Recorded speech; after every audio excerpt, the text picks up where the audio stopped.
There's a spider and a fly wrestling.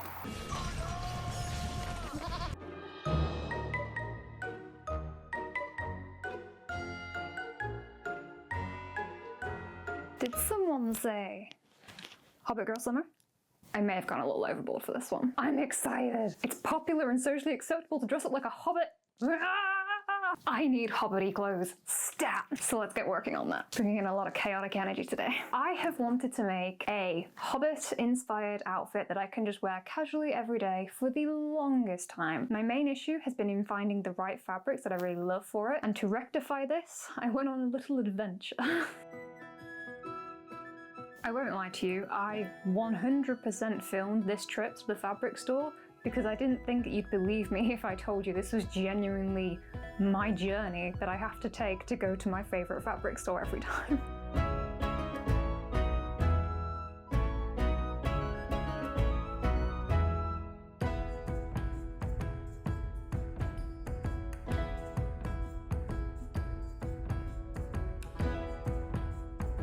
Craft Barn is one of my favourite places on this here planet Earth. Everything is secondhand, donated or dead stock, and in addition to the wall of fabric rolls you can dig through like you're trying to find Narnia, they also have massive bins and shelves full of decently sized pieces of fabric. It is wonderful.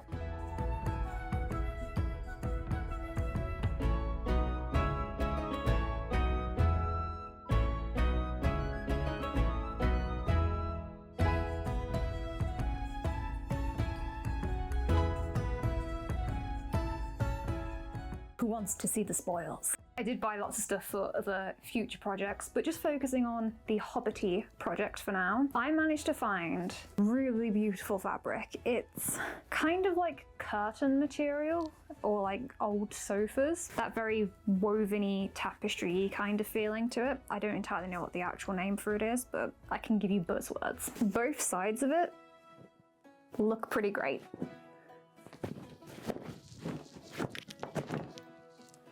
Got a bit carried away there. I'm going to use this side. I feel like this side goes really well with the skirt. I feel like you can go a lot of directions with hobbity skirts. Did kind of look at some patterned fabrics that could have looked cool, but as a whole there was nothing that just immediately screamed out to me, so I wanted to keep it simple, but I still wanted it to have colour. And I have absolutely tons of this really nice green fabric. One side is dark, one side is pretty bright.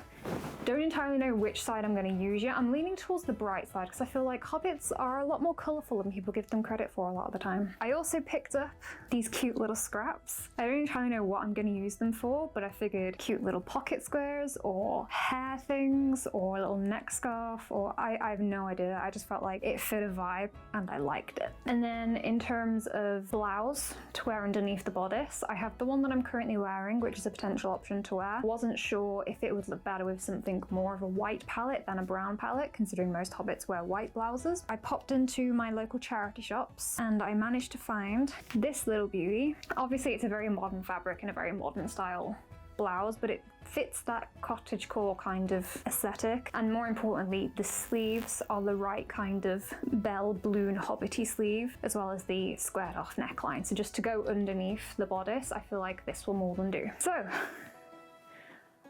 let's go turn into a hobbit! I've been looking at the structure of the average hobbit bodice. Initially I was thinking that I could adapt the pattern I used for the Snow White bodice, and then I thought, hang on a minute, I already did that, because when I did 50s Wonder, that was a shorter bodice with less panels and a squared neckline, so I'm pretty sure 50s Wonder will actually be a very close pattern.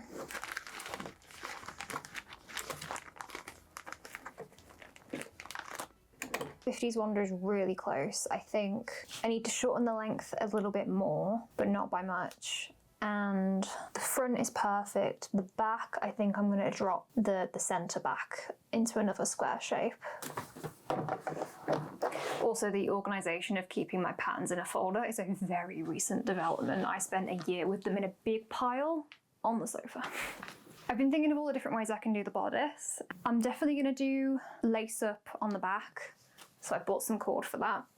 And I was thinking a lot about the front. I was debating whether or not to do a buttoned front, so it's a bit more adjacent to being like a waistcoat. And I do have some lovely wooden buttons that I could stain, and then maybe even wood burn some little patterns into, which could be quite cool. But if I don't do that, if I stick with just a bodice that laces up at the back, as this fabric works both ways, I could do most of it in the yellow side and then do the center front panel in the orange. It might look pretty cool. I feel like I'd love both versions, so now I'm really conflicted.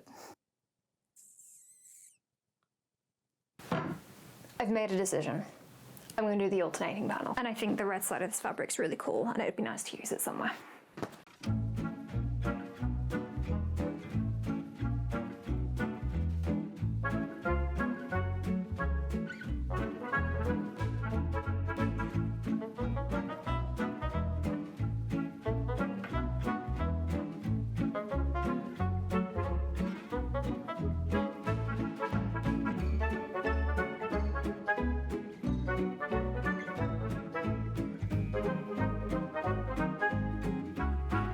Once I cut out the panels, I shortened them to a more Hobbit style bodice and then reshaped the back.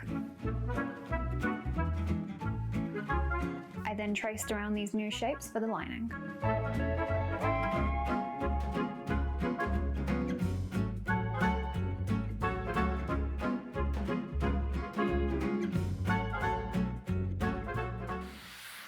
Cut out all of the bodice panels. I've also done some linings for them too. I've been having a little internal debate about this. I think I do want to put some boning in, even though it doesn't necessarily need to be supported shape-wise. It will start creasing in the fabric, which kind of always ruins the look a little bit.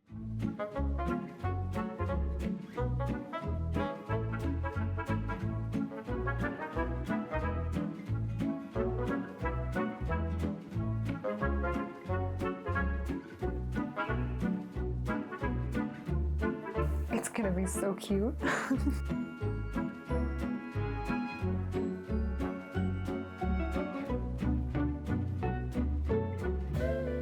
Oh yes, this makes me all of the happies. I've got the Wicked soundtrack stuck in my head. I've just got Popular just swirling around my brain non-stop. You know, once upon a time I actually had tickets to go see that in London. Take a gander at what year that was. I was not able to see it. I am looking forward for the film coming out though at the end of this year. I am currently debating between making Elphaba's iconic black dress or Glinda's crown. And I don't know which one to do. I feel like I'll do one of them at the end of the year, but I have no idea which. I might end up putting a poll out towards the end of the year to see what you guys prefer.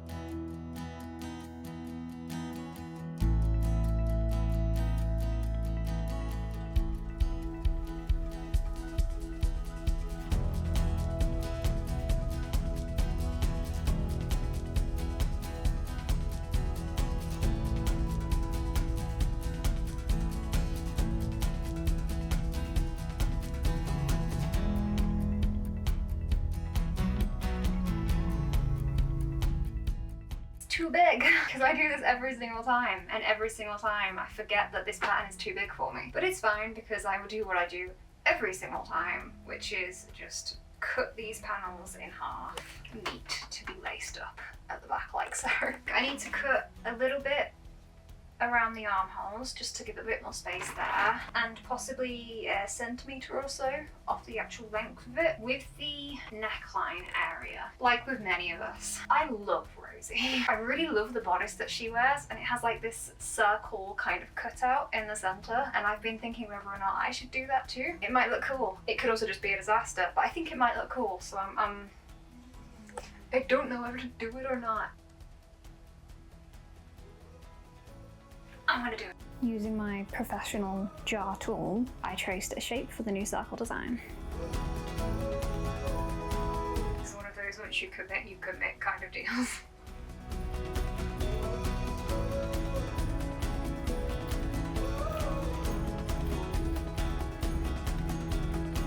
I love that I've just accidentally framed the measurement adjuster.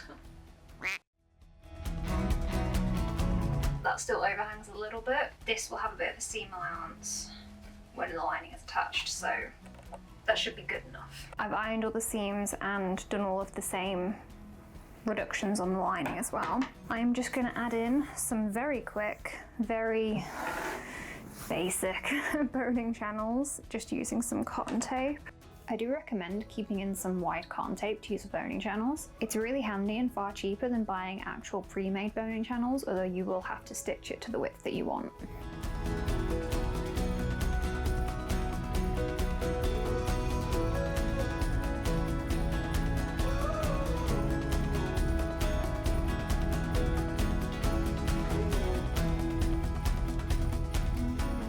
And a good morrow to you. Yesterday we left off with having just put the boning channels in, so today we're going to start out by actually putting the boning in those, and then it's time to attach the lining and then add on the bias tape. I am really excited to get this finished off today. I think the bodice is going to be really cool and comfy, and I'm looking forward to being able to put it on. I don't think the fit will be perfect. I think it might be a little bit big on me in areas, but as a whole, I'm not too fussed about things being a perfect fit, so I'm fine with that. Once I've done all of the boning and the lining and the bias tape, I then need to hand stitch all of the eyelet holes because I've never had any luck with the metal ones, so I just hand stitch them all now. Plus, you know, it's a vibe. You know, I don't think I've ever put a hot chocolate down on a table with a project without doing that thing in my head where I'm like, what if you just dropped it right now? What if it just spilled everywhere? What if you just decided to go? I hate brains, they're so dumb. My internal psychosis aside, I cut out all of the boning on my channels. No fingers shall be filed off today. Dan just sent me a link to an event in one of the local community halls. Crafters are selling off their unwanted supplies at bargain prices, and it's today and it's right now. I would literally have to leave right now if I want to go to it. Do I be productive or do I go shopping? I have loads of craft supplies. I should get back to work.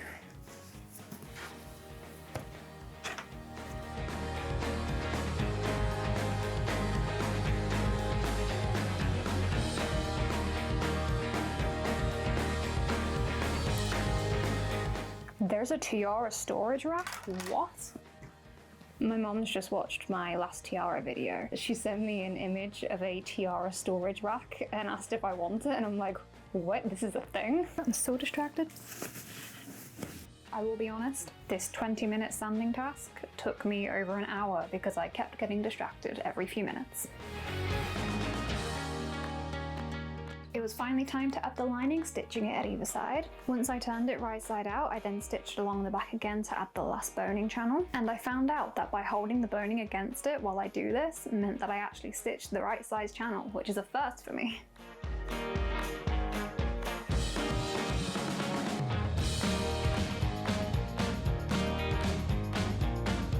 Finally time to add the bias tape.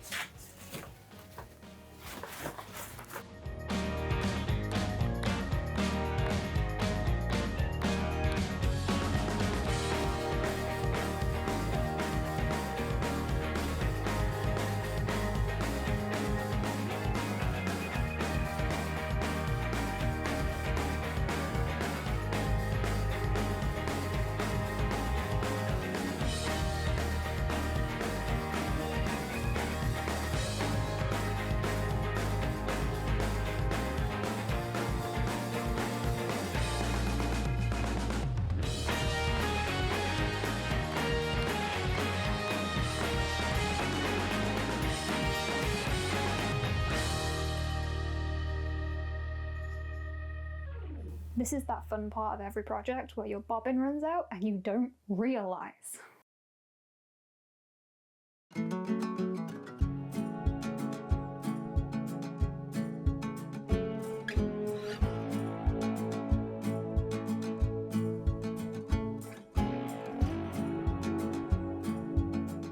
I've started stitching most of the eyelets, but I did run out of thread with 4 left to go. I've looked through my thread box and the closest match I can find is this one, which is a little more silver. It will have to do just for the bottom. Today we get one step closer to my final form. The bodice is now pretty much complete. The only thing I have left to do to it is add a little ribbon or tie or something to join that little circle together that I created. This morning we are starting out downstairs because we're going to be cutting out the skirt fabric based on Hobbit outfits that you see in the films and cosplays I've seen other people do. I am like 97% certain that Hobbit skirts are rectangle skirts, not circle skirts. Should be fairly easy to construct. I actually have no idea how much of that green fabric I've got. I've never checked. I'm hoping to have quite a full, voluminous rectangle skirt. If it turns out there's only like 2 meters there, it's gonna be a very not voluminous rectangle skirt. Also, depending on how much fabric I've actually got, I do really want to put some pockets in it as well, because I have that power and I choose to wield it whenever possible.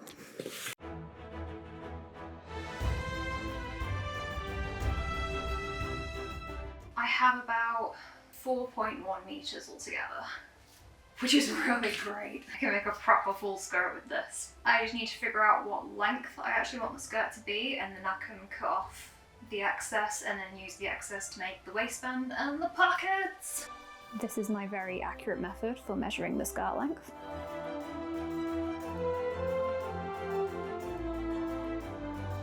And this is my even more accurate method for checking it, because it didn't look long enough. It was.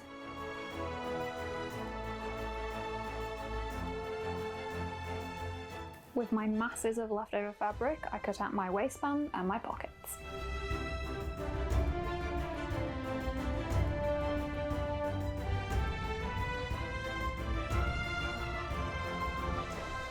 I had a whole prolonged debate about it. I have decided to use the dark green side of the skirt, which wasn't my plan going into this. Originally I intended to use the lighter green skirt because hobbits are quite colourful. Ultimately I decided that if it's this darker green colour, I am far more likely to wear it just daily as part of my actual wardrobe. It only took me like 40 minutes to decide that. Rectangle skirts are really easy and quick to construct because there is one single seam and then you add a waistband and you're done. In the spirit of making items to last, I also flat felled my seam on the inside so it wouldn't fray. I'm in a place where I would both love to have an overlocker, but equally seriously doubt I have the brain power to actually maintain one.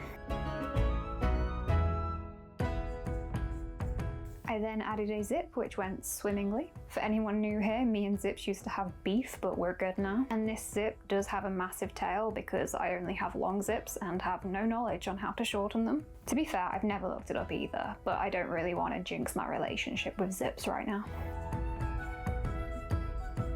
Next, I sewed the hem, all 4.2 meters of it.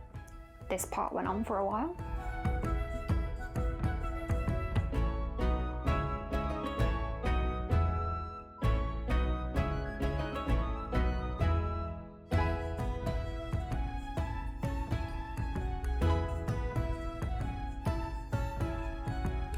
This is me summoning the willpower to go iron all 4.2 meters of that hem.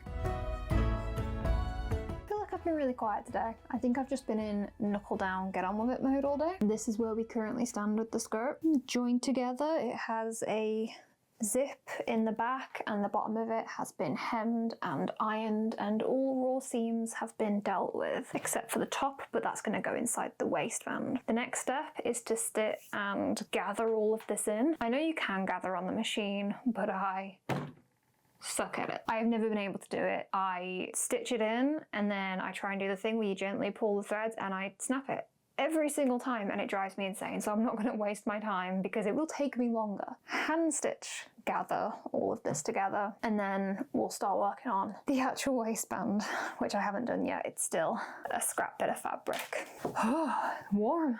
I do still need to put the pockets in as well because this is going to be gathered. I don't entirely know where is the right place to put the pockets yet, so they will be the very last thing I do. Also, I left the pockets downstairs and I don't want to go grab them yet. Oh, you know what? My back is really hurting, so we're gonna gather stitch this somewhere comfier. Let's go.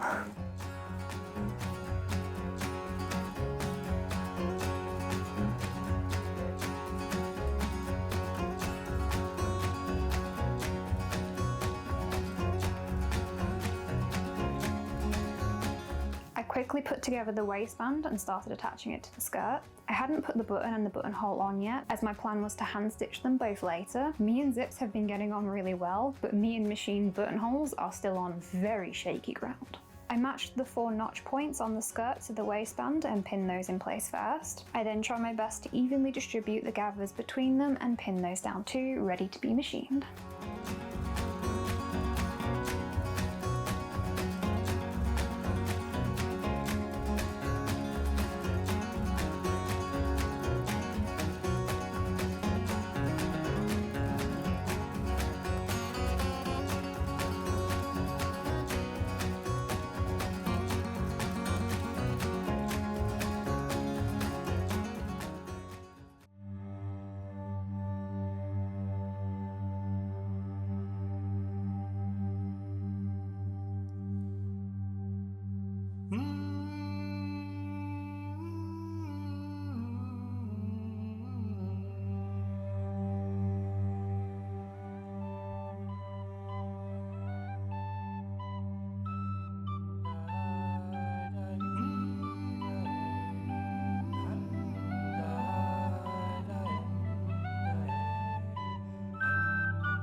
It's possible I may have let the studio get a little bit messy again. I have officially assumed Hobbit form.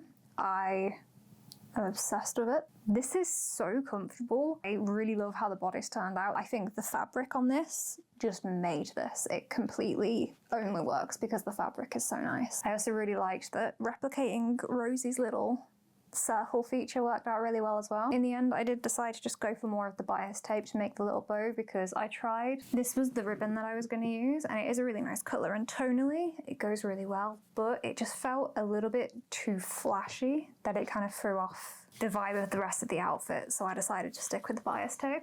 Also, I ran out of time to add the pockets in because I had to go out and do the shoot this morning.